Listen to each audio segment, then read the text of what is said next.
Okay, we've got a loss. I know the rest of this episode really is just about teams that lost. Purdue lost to Texas A&M. It was a very tough and physical game in Gainbridge Fieldhouse. This was the Indy Classic. They lost 70-66. Technically a neutral site game, but effectively a home game against a team from Texas. Very tough and physical game. Like I said, it ended in a narrow loss.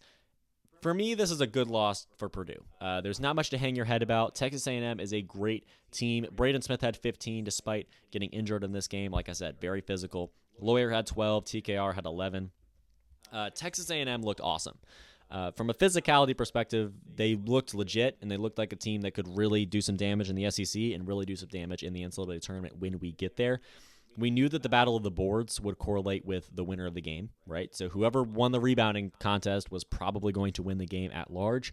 That happened. A&M won the game by 4. They out-rebounded Purdue by 11 rebounds, 34-23. It was a palpably physical game. Texas A&M ultimately just was the tougher team at points, right?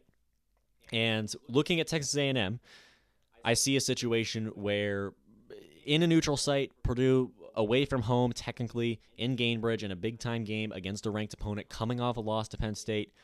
Purdue just fell short once again, but I think it's a good loss. And I made a video. I had a segment in a video clip from last episode titled "Purdue basketball will be totally fine," and I still believe that. I don't think this loss is indicative of larger issues with Purdue. Defense is something that Texas A&M really put together to thwart Purdue's offense. Really, Purdue didn't score for a whole 6 minutes in the second half, partially due to poor shooting, but partially due to A&M just being great across the floor. They truly locked down, and Purdue, again, without that true Mackey Arena home crowd at their backs, fell short and ran out of gas, and that's happened twice now. Right, they go to Penn State, they don't have the crowd at their back, and they lose, and they don't have Mackey Arena with them again, and they lose. And college basketball is known for this. College sports as a whole are known for this. Teams on the road are vastly different from what they are at home. Purdue beat Alabama at home, right? They have some major wins. They beat Maryland at home, which isn't as big of a win, but knowing that they had just lost to Penn State, that is significant. And now Texas A&M, right, away from home, they fall short once again. Aggies went up 12 to close it out after that 6-minute period where Purdue didn't score in the second half. That's really what defined the end of the game. I said that this loss wasn't indicative of a larger problem for Purdue, and that's true. I don't think the season's going to be lost for Purdue. I think this tough scheduling and these early losses are good for the team. Honestly, I believe they're 8-3 at this point. Poor shooting is something that might be indicative of a larger problem for Purdue. They were 45% from the field, 34% from 3. It just wasn't good enough, right? And sure, it's an NBA arena, and I only say that, and I don't think this is a real excuse. But and I talked about this with Indiana playing in the Bahamas, right, and Purdue even playing away from home at a neutral site. Sometimes these NBA arenas, the ceilings are different and the walls are further back.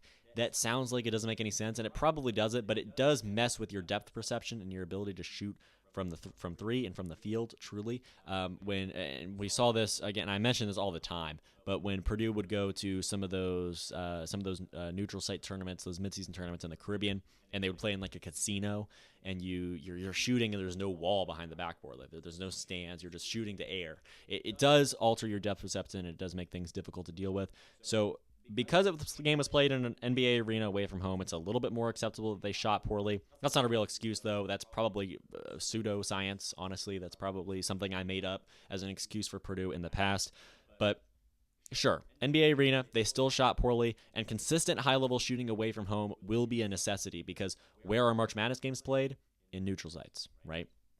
Played in neutral sites, played in a lot of NBA arenas across the board. So away from Mackey Arena, whether it's a true road test or whether it's a neutral site game, Purdue's going to have to step it up from a shooting perspective. And the other aspect of Purdue's poor performance, I would say, in this game is turnovers. Another 16 turnovers in this game. That's 48 turnovers over the last 3 games. That's a detrimental stat that could be indicative of failures in March. If you turn the ball over, you're going to lose to good teams. And it's happened twice now, Penn State and Texas A&M. And Purdue's a good team too, but good teams take advantage of turnovers. They turn turnover opportunities into points. Purdue twice now has turned the ball over at least 15 times, right? But 3 times, really. But twice against both in Penn State and Texas A&M games. Those were both losses. They only won by 5 against Maryland at home. turn the ball over a lot in that game. The turnovers are an issue for Purdue, and it's going to be something they're going to have to get on the same page on. They lose Zach Edey. They lose the lifeblood of their offense. They don't have that player to play through. They're trying to find different ways to sort of move the ball around rather than just working your way to Zach Edey in the post. They're trying to find a way to sort of to understand their offense and comprehend what their goal is going to be from possession to possession. There's still a lot of turnovers. It's still very sloppy. I'm looking forward to seeing if they can improve on that because they're going to have to as they play tougher and tougher competition as Big Ten play carries on. This Saturday, great example, Auburn in a neutral site in Birmingham. They play Auburn in Birmingham. That's a moment where Purdue is going to have to be on top of things, and they cannot be turning the ball over.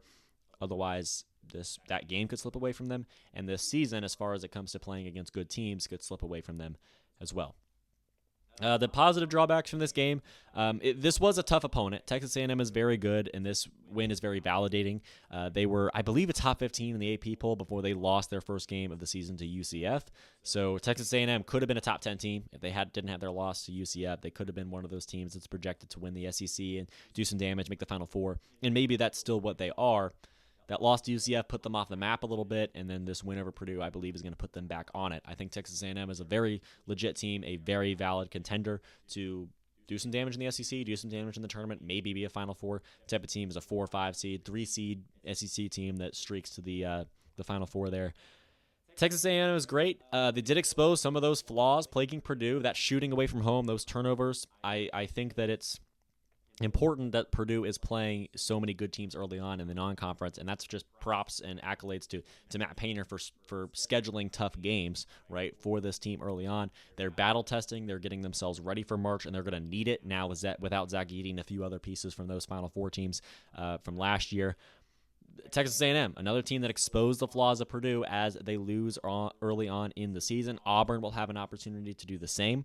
It's the shooting away from home, and it's the turnovers. If they can fix either one of those things against Auburn, I would feel much better about Purdue moving forward. This is just an opportunity to reload and improve, right? Forgive and forget this loss. It's a 4-point loss on a neutral site to a top 20 team that's probably going to be top 10 at some point again this year. This is okay, right? And this is a Purdue team that's not expected to go to the national championship. Last year, they were expected to go at least to the Final Four because they've had a team capable of getting there multiple times in a row, and they never have actually been able to do it. So this year is a year to reload, to improve. They still have some of these guys, some of these upperclassmen for another year, right? Braden Smith, Fletcher Lawyer.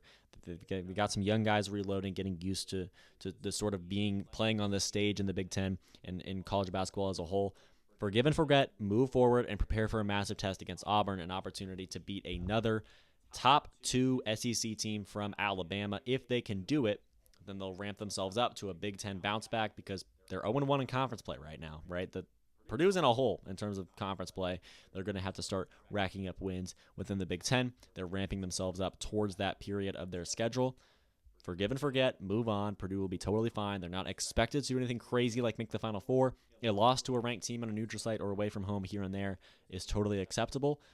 Still a Purdue team that could make the Sweet 16, and I want them to play at that level moving forward because I think they're capable of it, and I'm excited to see how things play out.